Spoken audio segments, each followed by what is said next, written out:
Welcome back. How cute are those two together? That was great. It's good to have the bromances, the good friends that stayed in Korea together actually come back onto a couch, and you can see that there's definitely no love lost after a game. They play against each other, still very good friends. Yeah, no, it's a very wholesome thing that we just witnessed. All right, on to the unwholesomeness. We're back into the Nick bag for Seg 3. At Fuzzy Barbarian says, how often do people mispronounce Nick Boy? All the time. It was a huge mistake. What do they say? Niche boy, mainly, or niche boy? Well, I mean, Nick Boy is less common. It's just Nick, and so it's niche or niche.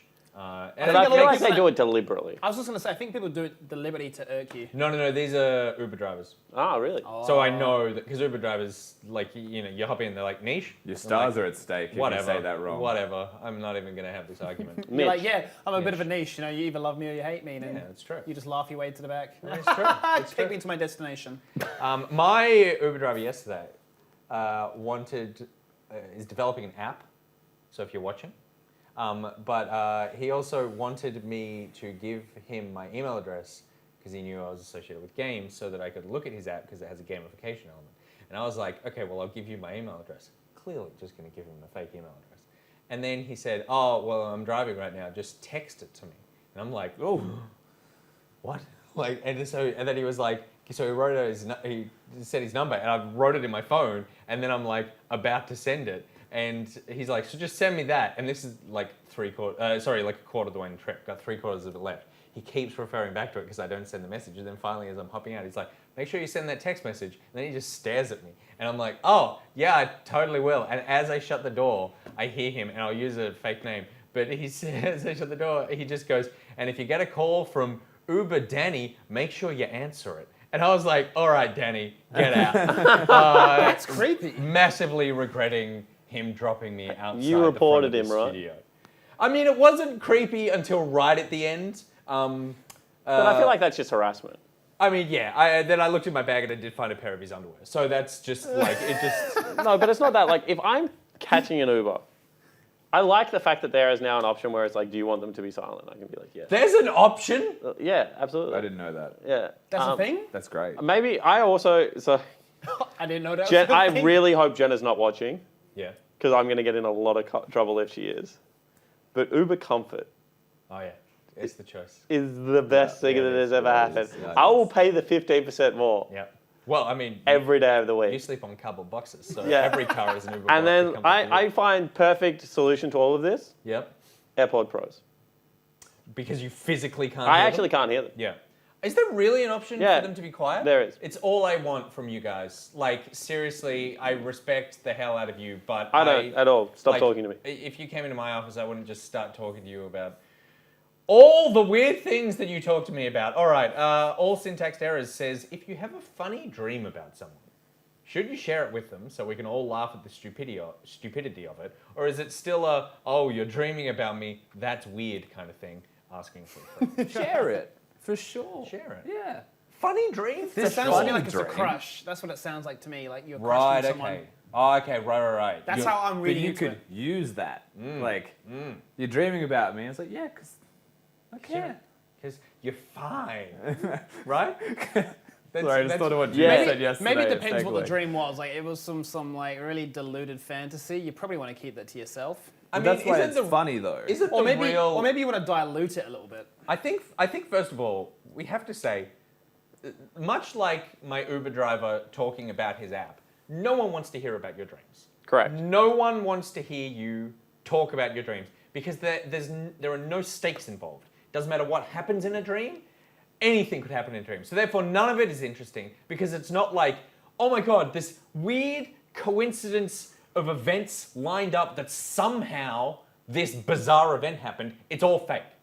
If you have to do this, then say to your friend, I had a dream about you last night. Yeah. And then let them say, oh, what was the dream? Yeah, you want them to say, oh, really, what was it? And if they don't say that, you move on. Can you imagine sliding into their DMs and just like outright being like, hey, so I did this and we were married and we had kids, and they're like, scene. Yeah, That- let's see. That's the fear. But that's like, it has to be about who am I we just take a messaging step back? about this dream, first of all. The only reason your dream is funny is because you were in it. That's true. could be genuinely Hey, funny. do you ever have dreams? No, because you can't explain something. We're casters, and I don't think I could explain a dream good enough. I struggle to explain real life scenarios that are funny well enough for them to be interpreted. How much of your dreams do you remember? How much of my dream? I don't. Like, this is a cop out. I don't dream. I either sleep really, really well or have nightmares, and I don't want to share my nightmares with anyone. I'm a troubled sleeper. I remember about half my dreams, but I have one recurring nightmare that's come up since I was like 6. So that one I know vividly, but I think it's just because it's like your favorite episodes of The Simpsons that you've watched like 40 times. Mine's Digimon. I have recurring nightmares, and one of them is very heavily about Digimon. And You're it's stuck on the not beach. good. There's phones It's not everywhere. good. That's the first episode of Digimon. Digimon has the weirdest first episode ever. Can I ask? Yep. You can ask anything, Nick. Can This is you your dream- show. This is Nick Boy and Friends, I've been told. If you watch it. Continue. That's a deep cut. Can you dream about and not be in the dream? Sure, why not? Are you always in your dream, whether or not you're a fish or a person? Are you always dreaming from your perspective? No, I don't think so. I don't think so. You don't think so? No. I forget. Yeah, I feel like I've never had a dream where I wasn't in it, but I do consider myself. I feel like to sometimes I'm a spectator. the pinnacle around which You know, the like, earth spins. you're the You're guy still looking down. spectating. Then you're in Right, it. okay, that's interesting. Well, that's because you're a caster. All right, it's time to jump into game number 4. It is the final game for the day. Oh, is it? Oh, no, it is. It's Legacy versus Mammoth. This one, I mean, this could be the beginning of something special. This is the first step of the run. It is. It's very exciting. Let's take a look at the runners. Let's bring up Mammoth, please. Talk us through the Mammoth team roster. Kweku is the top laner. Bass in the jungle lived your mid laner with Mboma and ML as the bottom lane. And ML still hasn't died yet in the OPL. Yeah, one game, no deaths. That's how Need that to bring works. up the one game stat. It's a great stat if you don't mention that. Yeah, no, this team yesterday looked the goods. Kweku, a couple of solo kills. Bass looking much more aggressive in the jungle. They looked very It good. just seemed like they got it together, you Yeah. know. And the interview we had with Lived afterwards was like about the team. He's like, Yeah. we knuckled down. We just took it much more seriously now. Totally. So We decided to start trying. But if you want to talk about the goods, you don't get much gooder than Legacy. Skimmy, let's look at them.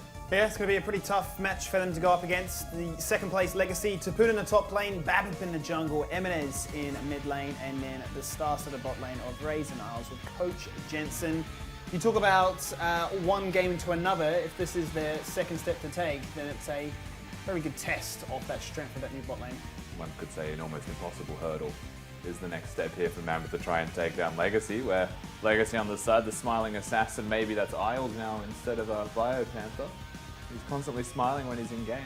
Yeah, absolutely. And I think this team definitely enjoys playing with each other. And their match up against Order yesterday, they once again just picked really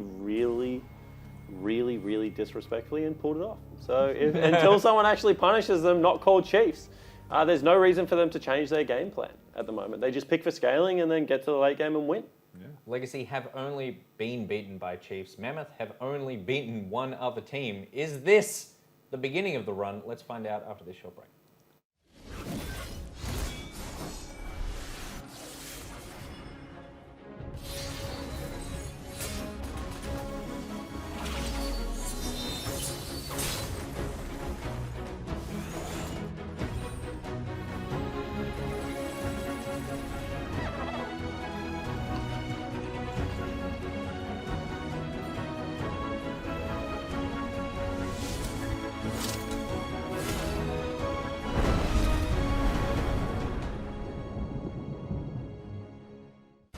Our final game of the week, week 5, is Legacy taking on Mammoth to conclude what is now the middle of Split 1. Very tough match here for Mammoth to go up against. Opposite scores, 8-1 versus 1-8. What are we? We're about to be nearly halfway. So we are. Every team would have played 10 out of 11 games. So 10 games played and 11 games to be played. I think they played 21 in the triple round robin. And right now, Legacy still looking very dominant. I mean, their game yesterday, we spoke about it. Eminez solo kill Swiper in the top lane. Takes, I think, 4 solo turrets in that game just by himself. Was absolutely monstrous. And then the rest of the team is just always able to stick around and be relevant, right, Skimmy? And they were able to draw that game out nice and deep, ensure that the Kale was going to be that super late game carry. On the flip side, Mammoth kind of had an opposite game. They played really quickly and really decisively, and a lot of it was around their jungle at Bass. You know, Kweku did have his best game of the season as well. Yep. But it was, you know, around Bass setting early game skirmishes, getting Mboma and Amalg involved really nice and early. So I'm interested to see kind of this conflicting styles coming across between Legacy and Mammoth. Yeah, Bass absolutely the catalyst, and you'll look to see him do it once again, playing Gragas in succession. Champion he's very, very comfortable with, but we're going to see a blast of the past here. It is a new patch, and you think Soraka's being nerfed. The dance is all around. We all rejoice, but we've seen it again, and Tapoon's played it once the split so far. Looks to me that Legacy are going all out sustain. Yeah, I mean, having a look at people's solo queue kind of adventures on Soraka, I thought Tapoon was the best player of Soraka. Ornn being banned away on blue side means that, you know, Aphelios going to be unrivaled as far as AD carries go. Set being banned means Soraka, in my opinion, is a little bit more safe. Also, Soraka can be played as a support still. Yep. I think it's just very, very risky, especially if a kill lane like Rakan MF is picked up. And obviously they think it's going towards the top lane, Skimmy, because they're still banning supports. Well, they are. Yumi's denied as well, so they don't have the double support comp, which would be an absolute nightmare for Mammoth to try and bury through. You've already got that mechanical gap. You don't want that team fight hindrance as well, where you're relying on key items to try and make a difference. The third game, Soraka for Tapoon. Another ban onto another support. We've seen Isles flex into that Karma as well for mobility. Heavily trying to deny away what this Legacy bot lane can achieve. And Yasuo being banned away from Live. I don't know whether we've seen him play it yet, but obviously with the Gragas picked up and Rakan double knockup, maybe just too much opportunity there for that to be taken. I think the only time we've ever seen Yasuo is when we had that Wombo combo, right? I think it was like week 1 with the Diana. Yep. And Chiefs just pulled off what would have had to be the most clean team fight to kick off a week 1. Yeah, and Claire was the one playing it in the mid lane. Diana was being played top by Thien in that game. And Kweku's champion pool has been like assaulted so far. And I was going to say, I don't know what he is going to reach for, but it's a Fiora, a blind pick Fiora. It's a little bit ugly as far as blind picks go, Skimmy. He's played it once. He's not had the best time actually, on it's that one. into Soraka technically, right? If you assume Soraka's a top laner, it can be flexed to support. The quote-unquote flex. Right, so that's really interesting. Fiora into Soraka. Who would win that? I feel like Fiora would really dominate that matchup, actually. Gets early, push through something like a Tiamat, then he's going to go Executioner's Calling, and I think could nearly just kill Soraka on cooldown at that point. So it might actually be a good answer. I take it back, Mammoth. I apologize. Kiana locked in. One of the highest bans in the OPL, sitting at 10. This will be the only second game we've seen it. Begs the question now what the lane matchups are going to be. And that's why the Renekton was banned, for sure. Kiana is one of those champions that if you play a melee into it, it's really good. Set available. No, set unavailable. Rumble available, that's a good melee matchup. Okay, I really like Mammoth's draft. I think Mammoth's done a really good job here of getting a great draft together. And I think that Legacy's draft actually lacks a little bit of damage skimming. Until Aphelios gets to like 3 items and can completely take over this game, I think this can be rough if you just look at the drafts on paper. Talk about disrespect and draft. Well, the reason I said looking at maybe disrespect the mechanic gap is the major talking point. Yeah, the reason I said disrespect is I felt like yesterday they had 3 waves. Well, not 3 lanes, sorry. They had a jungle that was hard losing, top lane should get pushed in, and mid lane should get heavily pushed in. If you give up like half the map, like from red side of Summoner's Rift, then that can be a really rough way to play, right? And I feel like this game, top lane will get pushed in. Once again, I feel like Fiora will push in Soraka. I feel like mid lane will get pushed in. I feel like maybe bottom lane is pretty heavy winning and jungle's heavy winning. So at least this time it's like 2-2, right? But I felt like yesterday it was, you know, kind of that 3-1 scenario where really they were only going to be able to play through their bottom lane. And then when that went wrong in the early games, it really did take some heroics of Eminez to be able to pull that one back. But that's the thing about the Legacy lineup. They've got probably 3 or 4 people on this lineup that can genuinely just take over a game on 1v5, right? So it's not necessarily all on the coach to get a draft right for Legacy, because they do have that raw individual skill that they can rely on. And as we start to wonder, right, how much of that input from the players themselves is coming into this draft as to, look, I just want to play this champion up against this team. I want to showcase what I can do. Could be a lot of protection around Raze, and we know what Raze can do when he has the resources supplied to him. And Babbitt's been pretty active in ensuring that the likes of Eminez and Raze can come online. It's the final game of week number 5, finishing it off with a banger. Legacy taking on Mammoth. Top of the ladder, up against the bottom. Really interesting that Lived went with the Ignite. He wants to kill Eminez in this laning matchup. Generally what you see from Rumble is actually barrier in the mid lane, because you can turn a lot of ganks with your W and barrier. But that's not what we're going to be seeing right now. Ignite looking for much more one-on-one isolation and kill. One of the reasons that I would maybe suggest that you would go with Ignite is because you don't want to give Eminez access to the map. So you have to be able to fight fire with fire, right? You don't want Eminez rotating towards bottom lane, towards top lane, and trying to sway some of these side lanes. So I can respect the decision to go with the aggressive summoner spell. But, you know, that means that Babbitt probably going to have a lot more opportunities in this mid lane. Point and click CC going to be there for Eminez. So Babbitt should be able to get involved nice and early. Serving the point from before as to how Babbitt can be that supporting jungle influence on the map. But as you say, highlighting Lived. Hard map split coming in here. They are going to be spotted. Wonder if they decide to defend this. And Mel will be the one that scouts that one out. They're not going to put a wall down, it seems to be, just yet. Okay, so that is going to have to be solo Raptor camp. And the wave wasn't able to be pulled. So now you're in the hands of the RNG gods if you're Mammoth's bottom lane. Because if this wave decides to push into you, push away from you for whatever reason, you're stuffed. However, Raze, good guy, trims the wave a little bit, so it's definitely going to be a push into the Mammoth lineup. They stack and he gets Guardian as well. Ooh, this is going to be a rough laning phase, I feel, Skimmy. Ray's going to have a good time in this one as the fight already takes place in mid lane. A fair chunk onto Eminez, down to half already. Does have that potion in hand. And we'll be juggling between the elements. And as soon as level 3 hits, Liv should be looking for an all-in kill here. He's already got a good enough trade. Eminez isn't keeping his health topped up. One of the dangers with that is obviously, you know, you have the healing cut power of Ignite. Topoon also... Babbitt also didn't complete that Wolf Camp, so not going to have level 3 for this gank. Could be a major factor. He's going to show himself in the mid lane regardless. The 1v1 takes place so far. Ignite's only being used by Eminez. The turnaround now coming out from Liv, who instantly flashes away as he spots out Babbitt.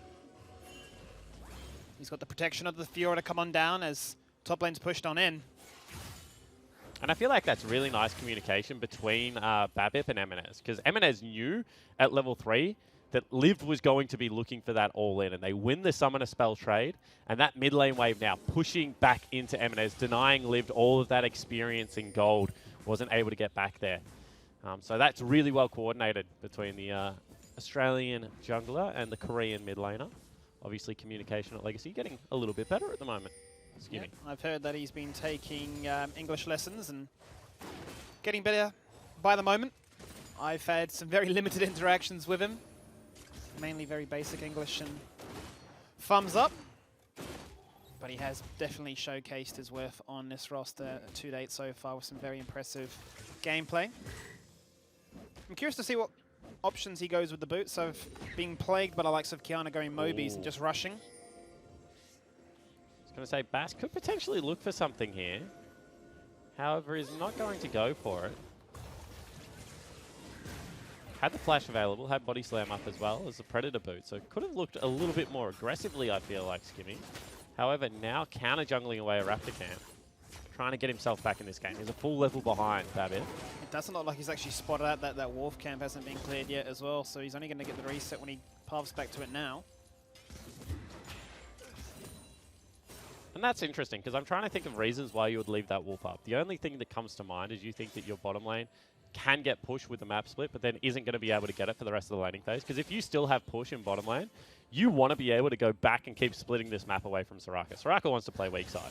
Don't want to play strong side at all. So that's just one theory of, like, you know, potentially why he's left it where it is. Meanwhile, bottom lane, a little bit of a trade, and Bass is there nice and early. Bass is on the hunt, and Babbitt will be pathing down, but he's at least 20 seconds away right now as the fight takes place, and Predator online. Unable to find a target to engage on. Spell Shield will do a lot to prevent it. Babbitt now heading down, actually heads back towards mid lane. Remember, Liv doesn't have his flash available. See whether Eminez can set this gank up with his flash. Waiting for Eminez to juggle the elements to try and set things up right now. This would be a good time to make things happen as they don't have level 6 online just yet.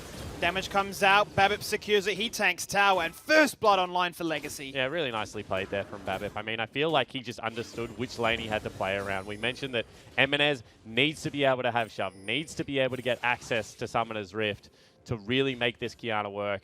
And perfect timing. Kweku has been forced so low in this top lane. And Eminez is going to look for his second kill right here, Skimmy. He's got the supreme display of talent, but he needs some terrain to utilize it around. Dodges at the riposte, flashes across, gets the wish! Very, very close to a second turret shot coming across. Kweku could have just got an absolute screamer there. Yeah, I mean, if you're a Legacy fan, you are breathing such a massive sigh of relief. I think he threw the Ignite into the riposte, Skimmy. Which probably turned that situation around, because if he hadn't have done that, would have certainly been able to pick up a second kill. And Qiyana with 2 kills at this stage of the game would just be obnoxious to have to deal with. Goes back, gets himself a Hex Trinket. That's going to allow him to survive a little bit more of this lane.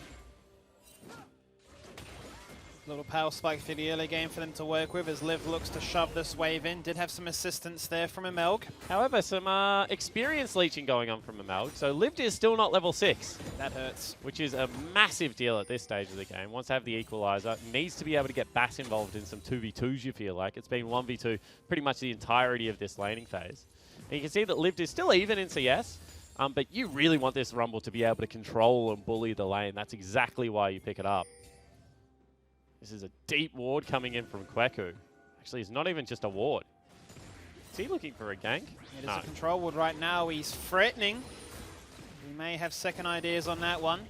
As the reset is timed, blue buff is up, Babbitt has its number. And he's telling Bass that, I took your first one, I want your second one. They've got all 4 people here, right? Bass just needs to get out. And Mboma is resigned under his tower. I mean, Mboma got pushed into. As an AD carry, you cannot lose that creep wave, right? So I completely agree with Mboma's preference to stay there. They're going to lose a dragon off it as well. And lived. Well, this is what happened. He lost so much experience that he just wasn't level 6. So he's not going to be able to take those skirmish trades. Now gets it, has to drop it on half a wave. And that's going to mean Dragon, full bottom side control. Potential dive also could come out here for Legacy. You can see how respectfully Mboma and Imelg have to play right now. Beautiful binding lands on a cross. Rage utilizing that lethal tempo. Bullet time is the response. Flash is there. Rage was very low, but Mboma without the mana. Fully reliant on an auto attack. The attention now turns towards top side as Bass, still without an ultimate, turns towards Tapoon. Does receive a summoner use off the flash. And all of them are just XP behind. Like, you have to think that they've been forced back on on really bad windows. Because bottom mid lane skirmish went badly because he didn't have equalizer available. That wasn't a kill because even though Imelg's been leeching experience everywhere, he's still not level 6. If that's a Rakan ultimate, if Bass has an ultimate there, that's probably 2 kills picked up for Mammoth. However, you can see his fight continues down here. They want the fight to carry on. The barrier comes into life. Healer's still there for Isles. The trading of the ultimates takes place, and Babbitt comes in for the 3rd time in quick succession to really say to Lived, you are not allowed to play this Rumble. You're not allowed to find any love in that pick. And Babbitt is 20 CS and like 6 ganks ahead of Bass at this point in time, right? Has just had complete run of this jungle matchup. And it is a difficult one for Gragas. However, after he gets level 6, he can navigate it really well. So I feel like Bass should have just really been trying to hard farm some of these camps. Obviously did get counter jungled a little bit and had to start no leash, but I feel like this has been just a commanding performance so far. Emelga locked in place. The Graviton is there. So much CC between the two of them. He flashes in! The Guardian proc will count for nothing. Everything burnt there, and they're going to find a double kill. No, they're not. A beautiful flash to dodge out the sniper. Legacy have had enough of this bot lane.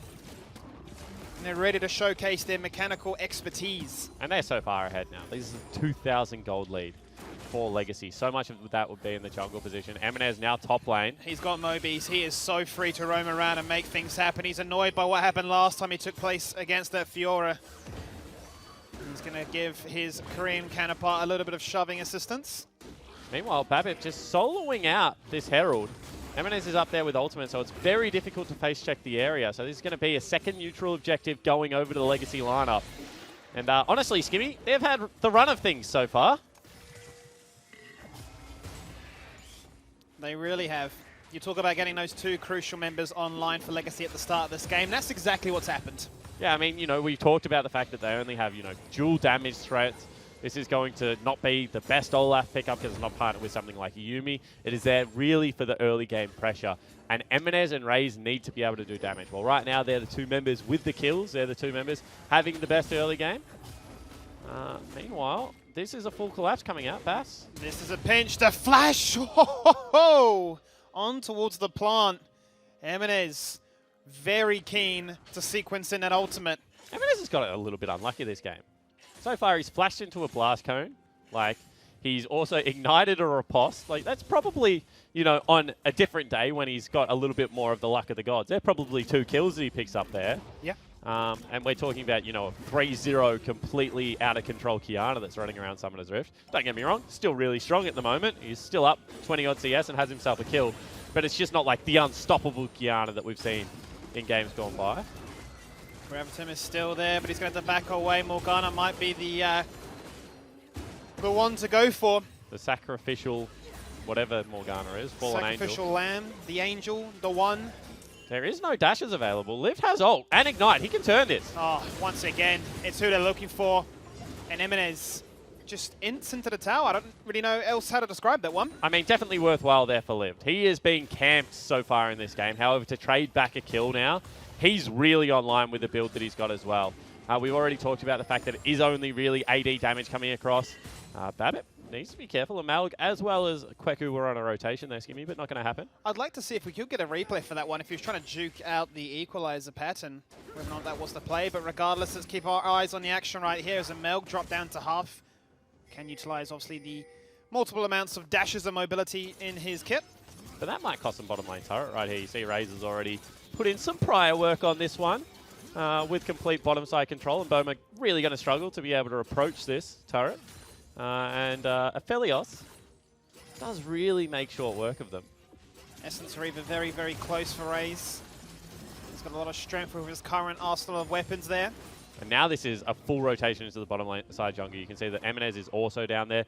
Dragon could be a possibility. Babip, if he just drops that Herald over the wall, guarantees the turret. Maybe they can feel like they can get it 3v2 without having to drop it. And Kweku is scaling up. However, this isn't what we've seen, you know. We were saying that generally a Soraka in top lane, like CS at times can be like 60 to 160, and the Soraka's still like, well, I'm a Soraka dude. Like, I'm fine, I'm chilling. Whereas this is like 120 to 80, like definitely not as far ahead as you would want Kweku in this game if he's going to be solo carrying. He's happy to do his thing in the top lane because mid and bot have constantly been pushed in. Blue buffs have been denied away. The Rift Herald utilized perfectly for a full tower collapse. Every single time that Drake's coming up, the timing is impeccable. Yeah, absolutely. And I mean, Legacy have just kind of had run of the neutrals. There's another gank coming into the mid lane. Lived as the new punching bag, it would seem. They've turned their attention away from what was the Kweku assault, and every single time they get the opportunity, Legacy, they all turn their attention towards mid lane. And now you can see that they have 4 members in here. They need to accelerate the pace of the game. And with no equalizer and no support really coming in, this is going to be a very difficult turret to defend. There's no bullet time either, and bullet time is all the way in the bottom side of the map. Supreme display of talent used very early on around the turret's terrain. Oh, Raze, you're in trouble. Cask, oh, that's a... That cask. That was a terrible cast, Skimmy. He has flash. He has himself a Chilling Smite. You can throw anything else there. You know Dark Shield is not available. That should have been a guaranteed kill for Bass. And just little fumbles coming across for Mammoth, unfortunately. Summoner Heal and Soraka Wish had to be used to ensure that Raze did not get picked up for free there. Sure, he's gritting his teeth over that one. Yeah, I mean, you hate to see it because if a couple more of these opportunities were taken for the Mammoth lineup, you know, they would have had an extra couple of kills and we would be singing a completely different tune. But right now, they're just 3,000 gold down, and I don't know whether they have the tools to be able to climb their way back into this game from a deficit. And I feel like they shouldn't be in a deficit because so much of this composition is about, you know, getting Soraka and Morgana to group with Raze, and we haven't seen that once so far. They're just getting advantages earlier than you would expect to see. The amount of pressure that's coming out of this Mammoth roster so far hasn't justified the full grouping efforts of Legacy. Top lane tower survives as Kweku responds to the bottom lane uncontested for the meantime. And we'll put a fair chunk of damage to respond to the tower that was lost beforehand. Yeah, we've got a Sinner on the side of the Mammoth lineup as well. We're going to have an Oblivion picked up into an Athenes, which already is MR, Hex Drinker as well. So certainly should not have been an Oblivion or pickup. That should be the makings of a Liandry's instead for maximum damage. Meanwhile, 3-person rotation onto the top lane. The rotation's very easy for Legacy as they've taken these structures and they're that far ahead, able to dictate where the plays go, being the proactive members on the map. Equalizer once again utilized as a lane clear tool. And that just means they can't fight this next Herald, right? That's the most important ability probably on Summoner's Rift right now. You can see he lived. Kind of looking around for the refs at the moment. Something might have gone wrong there.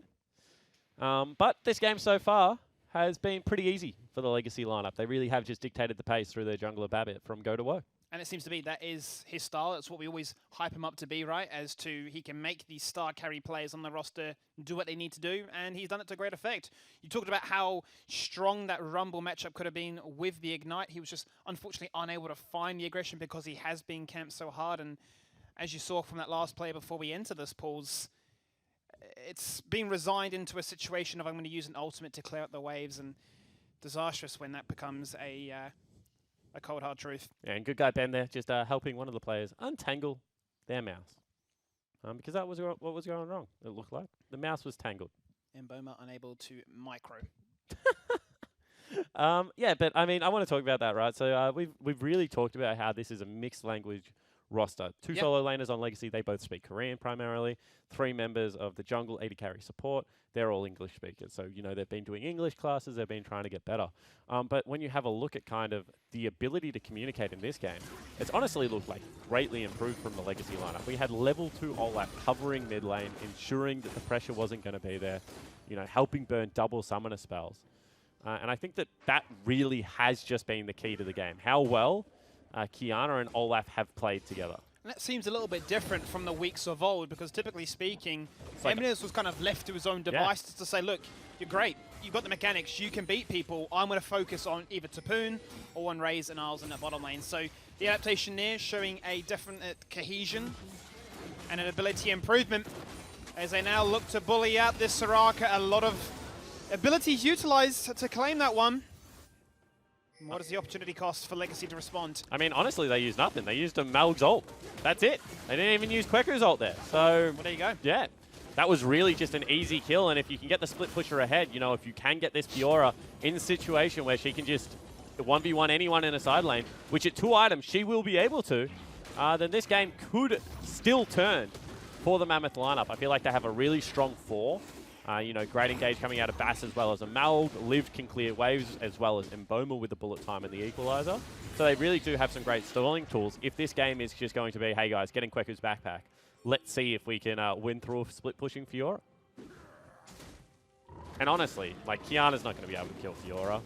Raze will with, you know, Black Shield as well as the Wish coming in. Yeah. But, you know, in a straight up 1v1, like, he's not stopping it either. So I think that, you know, this is a genuine win condition that could be available right now for the Mammoth lineup. If this was Direwolves, for example, I feel like I would be talking about how, you know, at this stage of the game, the Fiora is probably unstoppable. He's got that Hydra completed, a massive component towards making Fiora that unstoppable force that you highlight. So now this is where, you know, Legacy's control has been really good. So we've talked about this before, but if there is a time bomb on the other team, getting first 3 dragons is like crucial. Especially when it's going to be double Infernal, right? If you can pick yourself up an Infernal Soul, you can nearly guarantee that the game will not go past 26 minutes. So I like that Legacy have kind of recognized that. They've now grouped as 5, and they've just said, you know what, stuff the top lane turret. That's not going to win them the game right now. No. What will win us the game, however, is Infernal Soul if we can get it. Babip is the one single-handedly taking it on his own right now. Equalizer not going to find Teleport much coming love, in. but a teleport coming in from Kweku, looking to try and make things happen. The cask Now does Babip's fall stuck out in the pit, flashes. Babip is on his own. He has to run down with that Rift Herald, instantly going for the Ragnarok. He needs backup. Emin is also flashing away. A lot of summoners burned. Mammoth might just drive by and pick this one up for free, which they do. Jimenez on the flank. They've used all their ultimates apart from really the bullet time. So Legacy feel like they can win a fight if they can just get one started right now, Skimmy. Everybody has their ultimate except that Ragnarok. Olaf is the one. They turn around in the mid lane with the bullet time. Raze is hungry. Raze is leading the charge. Babip is going to flash on in there with the Black Shield to ensure that he cannot be CC'd in. They just go for a Melga, and they lock him in. Emin is ensuring that one for sure. They say, you stole our Drake, you've delayed the inevitable, you're not giving us that Infernal Soul for free. But what we will do is we will take this tower as a second place trophy. Yeah, and I feel like they should just be giving this turret up. I mean, they go for a defend. Kweku, you can't really be unkillable when you stick around like that, unfortunately. Yeah, and I mean, now this is just going to be the base broken. And that is a huge mistake by Mammoth. If you just sacrifice that one outer turret, you've already delayed the game. Equalizer will be dropped, Skimmy. Equalizer does make a clear divide between that inhibitor and their exit off this base. It's down to half. Mal hasn't got ulti, so they're just going to have to back away. Also, no healing cut here so far, apart from on Kweku, which I feel like is a mistake.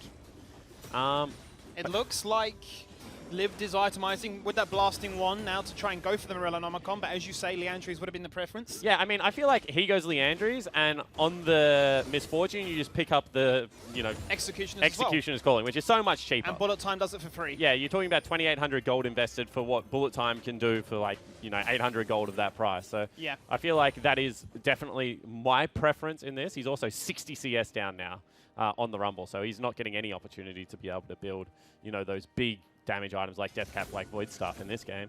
But what I was mentioning there is if you actually don't force the play, if you're Mammoth, if you just say, okay, we delayed this game by an additional 6 minutes, your priority should be to get Kweku back in the side lane. Should be absolutely nothing to do with the mid lane play. All you need is a turret there that they can defend. And you can see that Legacy, they know this game is running out of time because they're starting up things like Baron. They know if they don't win this sub 30 minutes, they're in big trouble. They do indeed. Mammoth have vision on every facet of this Baron entrance right now. Eminence is doing a great job of trying to delay them from coming on in. Does obviously have the supreme display of talent online. Okay, no Equalizer, no healing cut across everyone. Equalizer came down to try and delay that inevitable, but the stun comes out on one crucial target. That's the jungler that they want. Bass goes gold, and this is buying time right now. Can the Baron get taken? It will be taken by Legacy. They're going to jump on in with a Rakan dash. Can they find the kill? But Eminence is just single-handedly 1v3, going invisible, picking up kills, and making sure that Raze is protected. He gets himself a double kill as they chase the stragglers. You may as well keep going bottom lane right now if you are the Fiora, because there is nothing that you can do about mid lane. 18 seconds until they come up and available. He's going to look for a kill onto Babip. And Boma running down to bot lane to say, surprise, here's my boss, it's Kweku. They kill Babip. And that's just a demonstration on how strong Kweku is, right? Yeah. So if you stop stuffing around with that red buff there that Mboma was, and you actually are in position to be able to follow up a Malg's damage, you know, to be able to go on the first Equalizer that Liv's drop, maybe you can stop that and just allow this Fiora, who is now 100 CS up, to keep going. But you, it was actually before this that that I was talking about. You see that Eminez is able to just solo out Bass. That's not the real issue here. The real issue is that they don't have the ultimates layered at the same time. It was Equalizer first, then it was Bullet Time, then it's Rakan trying to fly into the back line. Yeah. You need some form of consistency and coordination to be able to get that done. And it just wasn't there. And Boma will be able to sprint this one out, and Kweku will be able to rotate up. But mid lane inhibitor gone. Baron now picked up for this Legacy lineup, and Ray's certainly at a point in the game where he is so accelerated that he can carry. Incredibly fed, sitting at 4-0. It's an Aphelios, so we know what they can do. Working towards that third item GG condition where Rudens comes online. But mid is open. And Babbitt is on the hunt, resigning Mammoth to clearing up these supers. Oh, Amal loses out that little 1v1 versus Isles. And now with Super Creeps, how do you actually wave clear this? You're going to have to use ultimates, I feel. Hanging around for the meantime.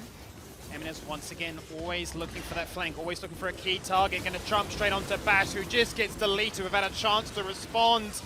It's a broken stopwatch and it's a broken heart for him too, as this second inhibitor is swiftly falling on down, as their chances of mounting a comeback with Kweku leading the charge are quickly disintegrating through their fingers. Yeah, and I mean, we said it had to be sub 30 minutes. They want to make it sub 25.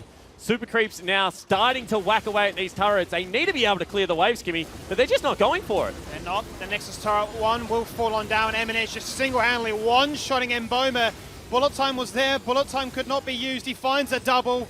And between the carries, the all-stars of Legacy, they will close this game out. Sub 25 minutes. And they will once again assert themselves at top of the table. At second place on the table, Chiefs still holding the top of the table. I'm glad you clarified that one, because Yep. I'm sure Chiefs fans everywhere would have got a lot of hate for that one. But Legacy this game, I mean, the composition needed to come online early. We were saying that they are under time pressure, right? But to be able to win a game like that in 25 minutes just shows the individual star power that this team does have. Decisive Baron, decisive closeout, second one we've talked of on the day. And Legacy with an unconventional comp, you know, double support, triple AD, have been able to pick up the W. They have. Very happy with their performance. Key stars online. And I think it's just as plain and simple as that. You give them the resources and they do the job given to them. Yeah, absolutely. And I mean, you have to look at how well they played that mid 2v2 in what was a losing matchup, in my opinion, to be able to take that. Kweku would have loved the opportunity to continue one more split pushing. He actually had both side lanes down to the turret that he needed to be able to take, but unfortunately the team just could not hold on. Mammoth trying to beat Legacy. Too big of a step for them to take at this stage of the split. But they do still have plenty more games left for them to jump into. Let's jump back to the couch as we get our final wrap-up of the day. Rusty, not unlike my personal exercise regime, Mammoth's undefeated run was over before they even worked up a sweat. The run's over. It was such a good run. They had an amazing run. They got one victory, and then Legacy just stopped them in their tracks straight away. It was a beautiful storyline, Babbitt, that we were trying to build about the idea of this being Mammoth turning it all around. And then you guys came in and just... We did. Yeah, okay, well, that's all you can say, really. Yeah, decisive from you guys. You expected nothing less. Yeah, I mean, anything less would be disappointing, to say the least, yeah. You still come into the games now with your eyes set on the Chiefs. Is that now the one big competition? Before you answer that, do you think that the Direwolves are actually starting to prove themselves more as they are getting 2-0 leads? I think a lot of teams right now are proving themselves like more and more as the split goes on. I guess that's just the nature of a team like environment, and just like you're getting better and you're like sorting out your issues. So yeah, I think every team is coming into their own, and it's going to be very exciting to see which team comes out ahead by playoffs. Do you think there's like an X factor within teams that helps them better? Like, is this the time of split where coaching staff means the most to a team, do you think? I think coaching staff does have a very big impact. I would say in some cases it's the difference, but most of the time it's not the difference. Yeah. There you go. That was a good hedge. Like, let's be honest. Yeah, like, that was fantastic. It was an excellent answer of saying, but also not revealing. I mean, I think that I haven't had that many coaches actually, but I'm really happy right now with Jensen and how much effort he's putting in. I think that, you know, if we when we end up winning, or if we end up winning, he will have had a huge impact in that. Yeah. You've had some experiences with some very different coaches, perhaps as well. Of course, Yeah. before this, you've had. He's much different to Fantix, Richard, Yeah. my previous coach. They're sort of like on opposite ends of the coaching coin. So yeah, that would be a pretty powerful duo, but sad Richard's gone, yeah, as well. All right, well, congratulations on the win. I mean, I'll never forgive you for ruining the storyline, but, you know, you do whatever you need to do to sleep at night. Speaking of what has been done today, let's take a look at the results from the games. First up, it was Chiefs taking down Order pretty much from the first second. Then game 2, Gravitas can't stand up against the Direwolves. Game 3, Pentanet.gg taking down Avant. But at the end, Friendship, Rusty, was the real winner. And finally, Legacy just breaking the hearts and minds of Mammoth and myself in Game 4. So that leads us directly into the standings as they stand at the moment. Chiefs still at the top, undefeated, 10 wins. Legacy right behind them. Only the 1 loss, 9 wins to their name. Then it's Direwolves, Pentanet.gg at 4th. Order, Avant Gaming, Gravitas, and finally Mammoth rounding it out. But there's still hope. I think there's still a chance that Mammoth could take the whole thing out. Mathematically, Mammoth could still finish first. So the run is still on. Yeah. All it would require is for the GM of Mammoth to kidnap the entire Chiefs team. How likely is that? We don't know. We do have the anime competition winners for this week.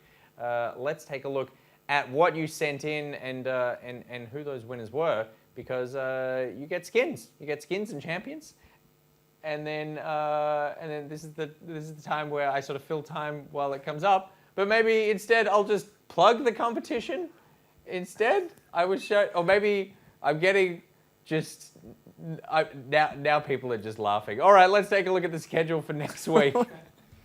For Friday. What is happening? It is Order versus Pentanet.gg. Game 1, Avant Gaming taking on Mammoth for Game 2. Direwolves up against Legacy for Game 3. And finally, Order versus Avant for Game 4. How are you feeling about Direwolves after seeing them today? What was their game today? That was the Silas set, level 1 invade. Yeah, I don't think I watched the game completely. I think I watched parts of it, but they're looking stronger. We've been scrimming them a lot, and yeah, they're definitely, I would say, top 3.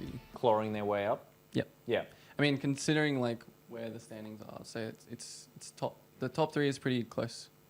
All right, well, we'll see how that one works out next week. There's more League of Legends action coming your way. Of course, it is the MPL. That's how we round it out. It's the amuse-bouche, Rusty, of the OPL. It's the palate cleanser in between this and when we all just go out and hit the town for Mardi Gras directly after the MPL. We would love to see you guys hanging out there. A big thank you from the studio. A big thank you from Skimmy, Rusty, and Spawn, and Babip. And we will see you all next week for more OPL, but we'll see you very shortly for the MPL. Once again, it's who they're looking for. And Jimenez just ints into the tower. The fun comes out on one crucial target. That's the jungler that they want. Basco's gold, and this is buying time right now. Can the Baron get taken? It will be taken by Legacy. They're going to jump on in with a Rakan dash. Can they find the kill? But Jimenez is just single-handedly 1v3, going invisible, picking up kills. Always looking for a key target, going to jump straight onto Bash, who just gets deleted without a chance to respond. It's a broken stopwatch, and it's a broken heart for him too. They're not. The Nexus turret 1 will fall on down. Jimenez just single-handedly one-shotting Mboma. Bullet time was there. Bullet time could not be used. He finds a double. And between the carries, the all-stars of Legacy, they will close this game out. Sub 25 minutes. And they will once again assert themselves at top of the table.